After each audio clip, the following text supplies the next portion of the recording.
gaturebe impamvu eshanu zituma utsinda mu buzima. Impamvu eshanu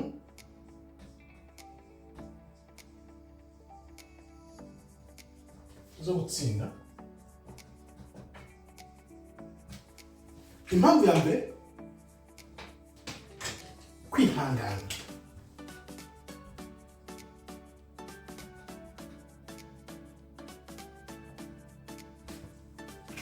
Bibiliya itubwira ko hahirwa uwihanganye ari mu bigeragezo, kuko iyo uri mu bigeragezo ukibuka ijambo ry'Imana ukihangana, byanze bikunze uratsinda. Ibigeragezo biraza, uragwa, wagwa ntukomeje uryamye, ahubwo byuka urebe ibibazo wagiye uhura nabyo.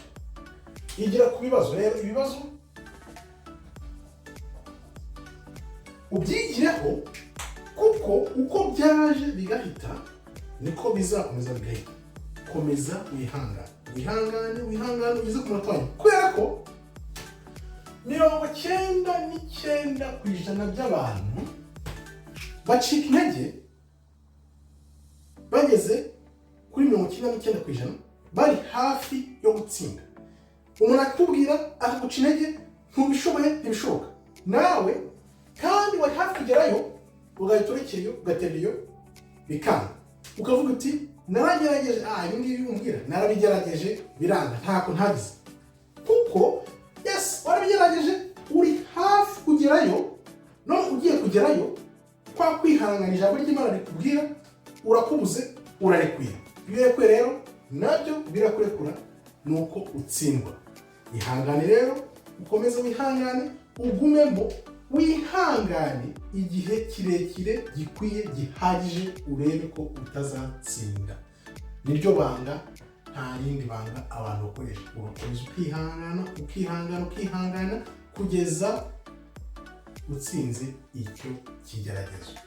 Igeragezo rero ugenda ufatira intwari ubona ko bidashoboka, ukomeze ugumeyo, ubundi ubwawe uzirebera ko uwo musozi uzawurenga, ibibazo bikarangira. Kubera iki? Kubera ko wihanganye kugeza ku munota wa nyuma. Impamvu ya kabiri, impinduka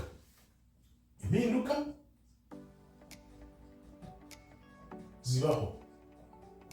Tuvuge nk'iyo ukora ibintu bimwe buri gihe ukabona ntabwo kuganisha, ugomba kwemera ko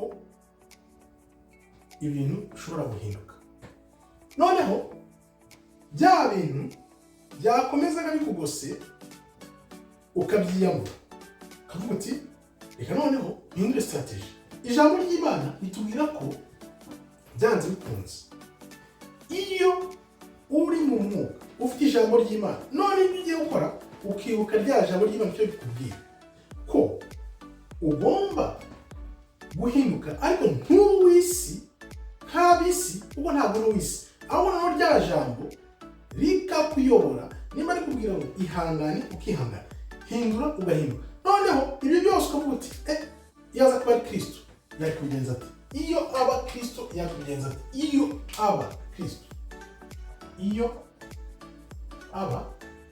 Kristo yari kuba abigenza ati.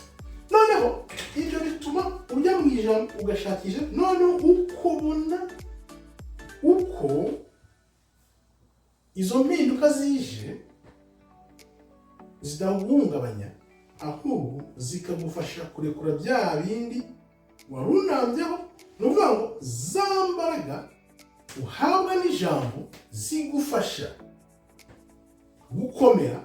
Izo mpinduka zije ntiziguhungabanye, ahubwo no kuba ufite rya jambo muri weho ukarikoresha ushungura, ureba ibyiza, ariko ukemera gufata izo impinduka zikabaho, ariko ntube uw'isi, kuko ntabwo uri uw'isi. Aho ukavuga uti isi irambwira ibi n'ijambo rirambwira ibi, reka noneho nshungure nka muntu, nivaniremo ukuri, noneho izo mpinduka nzigire nkurikije ijambo ry'Imana aho gukurikiza iby'isi. Kwemera ko ibintu bishobora guhinduka, ibintu wakurikiraga bitaguha umusaruro, noneho ukabitekerezaho ukoresheje ijambo, wahindura ugahindura ukurikije mu cyerekezo cy'uko Kristo yakubikora, icyo gihe bihita biguha iki? Bihita biguha za mbaraga zo kugira impinduka nziza zikuganisha ku gutsinda kwawe. Impamvu ya gatatu, kumenya gukemura ibibazo. Gukemura ibibazo, iyo wizeye Imana ugakora ugushaka kw'Imana uko ijambo ry'Imana rikubwira, ukaba rishyira imbere ibyo gukora, ukavuga uti se bigendanye n'ugushaka kw'Imana, byanze bikunze ibibazo wakagombye guhura nabyo mu nzira ntacyo bigutwara, kuko iyo ufite ubukora ugushaka kw'Imana, ibyo ugiye gukora ugateguka ati Imana imbwira iki, akaba aribyo ukurikiza, ntabwo ushobora kugira ibibazo. Reka turebe rero, hari ibintu nanjye ubwanjye nabonye bitinze kwa nayive.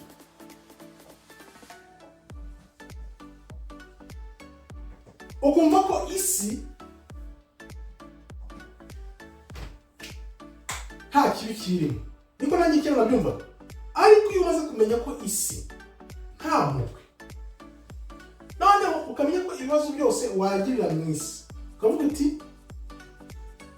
ndakoresha ijambo ry'Imana, ibyo ngiye gukora manze mbirebere mu ndorerwamo y'ijambo ry'Imana, mbone niba ari byiza cyangwa bitari byiza. Byanze bikunze hari ryajwe ufite muri weho rikubwira nimba ari bibi bigiye gukora cyangwa se nimba ari ibyo ugiye gukora. Iryo jwi rero kenshi dukunda kurisuzugura, niyo mpamvu abantu benshi bisanga mu bibazo. Hari ikintu njya mvuga, reba utekereze,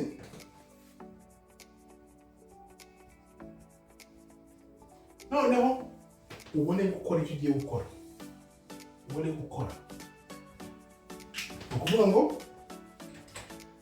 bya bibazo wabihura nabyo, ugiye gukora ikintu ukabanza ugatekereza, ukareba n'amaso, noneho ukitarura gato ukavuga uti noneho reka mbikore birakwiye. Nuko wirinda ibibazo.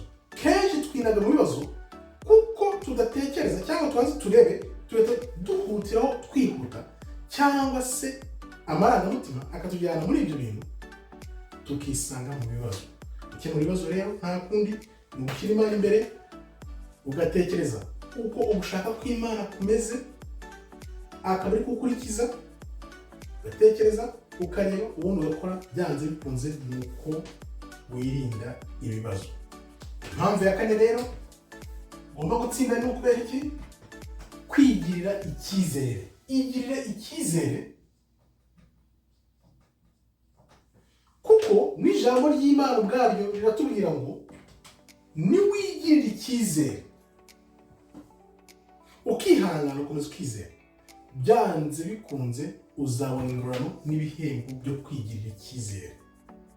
Wikwitera icyizere rero, komeza wigirire icyizere muri weho, wumve ko ushoboye, wizere, wihangane. Izere, hangane, wigirire icyizere, kuko nawe baza bakubwira bati ntushoboye, ibishoboka, narabigerageje. Umwe azaza akubwira ati narabigerageje, akubwira inzira zose yanyuzemo, akubwira uko byanze, ariko ubuzima bw'uwo muntu ntabwo ari bwo buzima bwawe. Bivuze ngo buri wese afite inzira ye Imana yamuhaye. Wikwitera icyizere, komeza wihangane, wizere, urebe, ushungure, noneho cya cyizere cyawe ahubwo ukizamure, kuko uzi neza ko ibyo utekereza Imana yagushyizemo bishoboka. Ukomeze ubyizere, ugeze ku munota wa nyuma ntiwitere icyizere, ahubwo ushaka ukuntu uzamura icyizere cyawe, ukomeze wizamurire icyizere, kuko ntawe uzakikuzamurira. Ngaho rero komeza wizere, noneho bigutera n'imbaraga zo kumva ko ushoboye. Iyo wigiriye icyizere bituma wumva ko ushoboye, ariko iyo witereye icyizere, wikwitera icyizere, n'uwitera icyizere se ninde uzakugirira icyizere? Ugomba kwigirira icyizere mbere y'uko abandi bakugirira icyizere.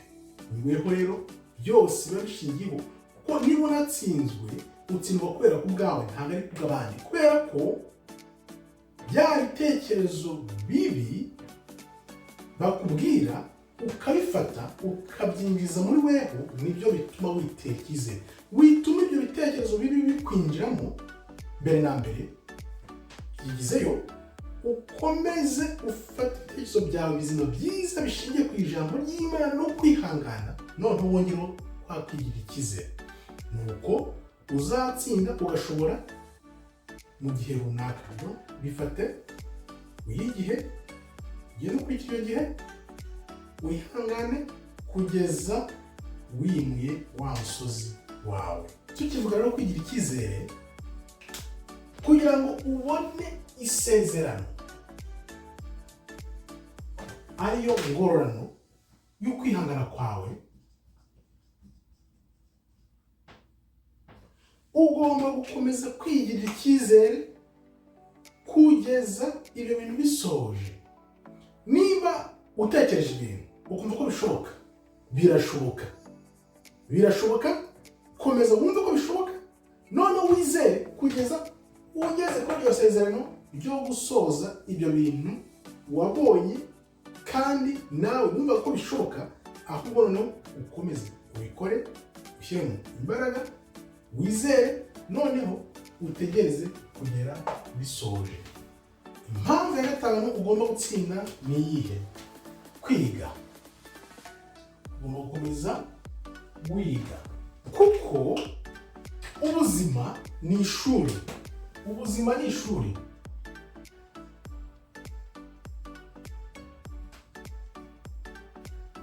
Ubuzima ni ishuri, ukomeza wiga, ukiga ukurikije ibyahise, ibyakubayeho, ibibazo wagiye unyuramo, noneho ugakomeza wiga ureba ese ibyo bintu ko byagenze nabi, kuki byagenze kuriya, byaragombye kuba bigenze gutya, none weho ugashaka ubwo bwenge, ukomeza wigwizaho ubwenge, kuko uwiga aruta uwanga.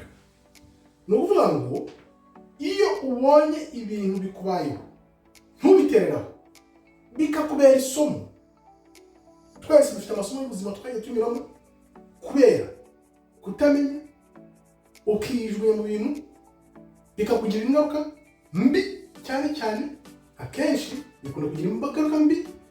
None ibyo bintu ubibonye ukavuga uti reka mbyigireho, binsigire isomo ry'ubuzima, hato ntazanongera no kugwa mu mutego nk'uwo nguwo.